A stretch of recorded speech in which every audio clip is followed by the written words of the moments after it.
यीशु हेबे तुम साथी दूर हेब भय भ्रांति से तो जगतर ज्योति अंधकार हेब इति प्रात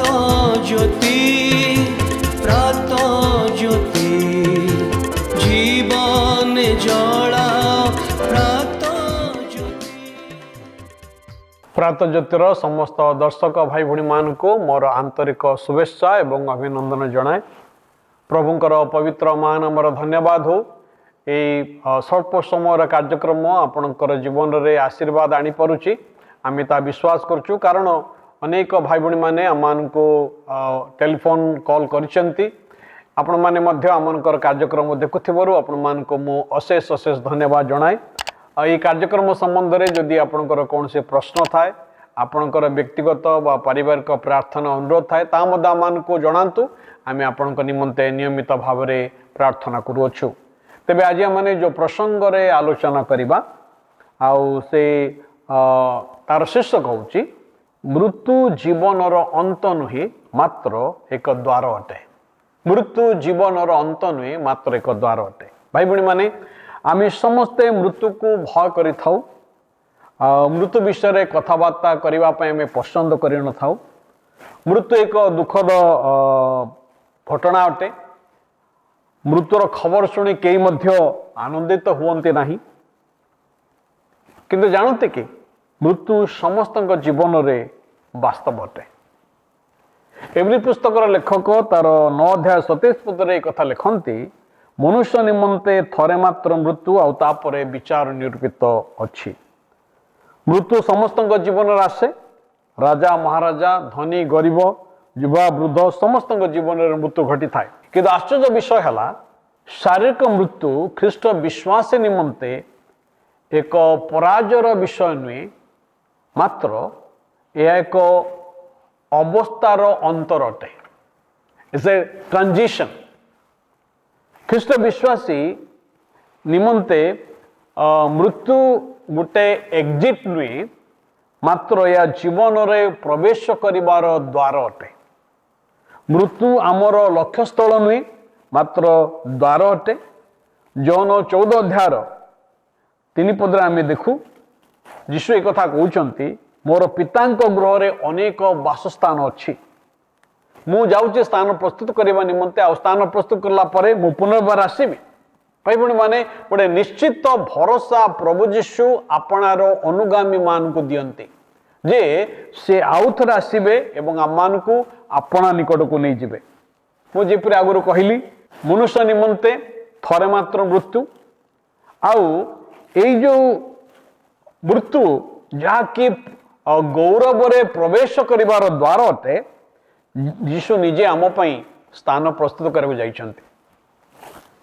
मृत्यु एक अंतर शेष घटनार कहानी नुई, मात्र गौरवमय अनंत काल रे प्रवेश करिवार आरंभ अटे। जेपरि एक नवजात शिशु से माँ गर्भरे 9 मास बा 10 मास रहिला परे आउ से कौन करे ना एक विशाल जगत रे जन्म निये। आउ तार जन्म रे तार पितामाता आनंद करती, तार लोकवाक आरंभ करती। ठीक से परी जेतेबेले जने विश्वासी जगत छाड़ी जाए, जेतेबेले से तार मृत्यु हुए आउ से समय रे स्वर्ग रे से प्रवेश करिथाय, गौरवमय स्वर्ग रे से प्रवेश करिथाय, जो स्थान रे दुख नाही, जंत्रणा नाही, कष्ट नाही, लोतक नाही, अंधकार नाही, जो स्थान रे मृत्यु पराजित होई अछि। कारण ख्रीष्टंकर मृत्यु द्वारा मृत्यु पराजित होई अछि। भाई बड़ी माने से आज आम मृत्यु को भय करवा नहीं। प्रथम करंथी तार 15 अध्याय 55 पद रे एक कथा लिखा अछि, जय मृत्यु को ग्रास करि अछि, रे मृत्यु काई तोर जय, रे मृत्यु काई तोर नाहुड़।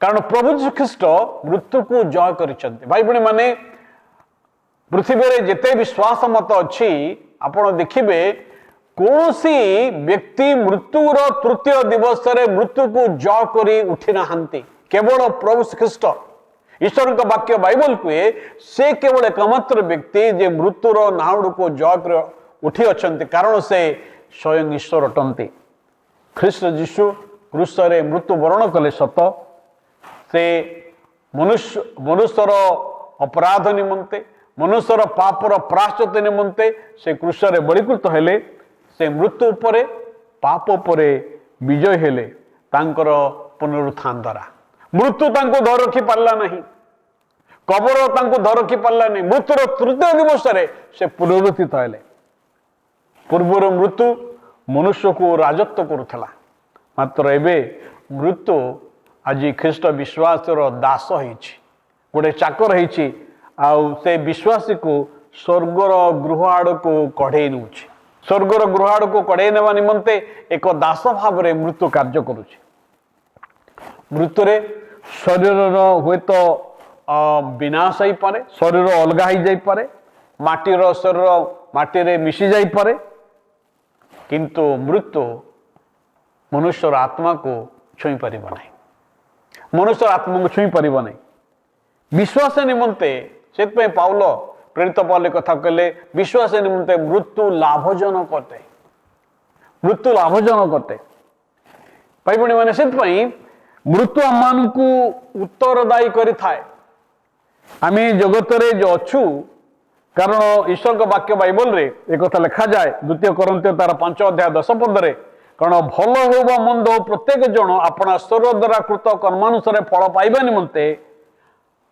ख्रीष्टଙ୍କ विचारसन छामुरे आम समस्त को प्रकाशित हेबक हब तेणु ये जगत रे बंचिबा बेले आमे मृत्यु को डरी करी बंचिबा नहीं मात्र एक उत्तरदायित्व भाव रे उत्तर माने आमानकर अकाउंटेबिलिटी भाव रे आमे बंचिबार आवश्यकता अछि मृत्यु स्मरण कराए जे जीवन एक भंडार भरिया अटे आमे आम जीवन अधिकारी नु ईश्वर आम जीवन अधिकारी अटंती आमे पृथ्वी रे जेपरि बंचुछु तार हिसाब आमान पिता परमेश्वर निकट रे देवक हब केवल गोटे जीवन ए गोटे जीवन प्रभु आमन को देइछंती द्वितीय सुजोग नाही मृत्यु परे अनुताप करिया पय सुजोग नथिबो मृत्यु परे मनफरण करिबा पय सुजोग नथिबो केवल विचार संरक्षित रही अछि से विश्वासी आज मृत्यु को भय करे नहीं कारण प्रभु का वाक्य बाइबल कथा लिखा अछि हितोपदेश तार 23 अध्याय 4 पदरे मु मृत्यु छा रूप उपत्यका मध्य दे गमन कले ही कौन से आपद को भय करिवे नहीं कारण तुम्हें मोर सहवर्ती भाई भणी माने गीत रचक दाऊद कथा कहते मु मृत्यु छा रूप उपत्यका मध्य दे गमन कले ही मु भय करिवे नहीं कारण तुम्हें मोर सहवर्ती परमेश्वर अपना लोक मानकर सहवर्ती मृत्यु एक छा तुल्य छाया आघात दे न पारे आमे मृत्यु रे अनेक समय म्रियमाण हो पड़ू किंतु मृत्यु आघात दे न पारे कारण ईश्वर आमानकर जीवन सर्व परिस्थिति रे आम संगर अछंती सिपाई आज आमने विश्वासी जीवन रे मृत्यु आम पई एक अंतिम विषय नुई जीवन अंत नुई मात्र अनंत गौरव रे प्रवेश करिवार एक द्वार अटे से ख्रीष्टଙ୍କ ठारे निजको समर्पण करू ख्रीष्टଙ୍କ ठारे निज जीवन को माने समर्पण करू जेपरि से आमान को जीवन रे से पुनरुत्थान रो आ से अनंत जीवन रो आ से प्रतिज्ञा जहाँ से आमन को देइछंती ता माने प्राप्त हवा आसन पदे प्रार्थना करबा प्रभु तुम पवित्र महानाम को धन्यवाद होछु तुम्हें मृत्युंजय होइथिवरु आज जदियो मृत्युर भय आमान को चतुर्दिगर अच्छी मनुष्य माने मृत्युर भय रे बंचुचंती मात्र प्रभु तुम्हें आमान को अनंत जीवन देइछ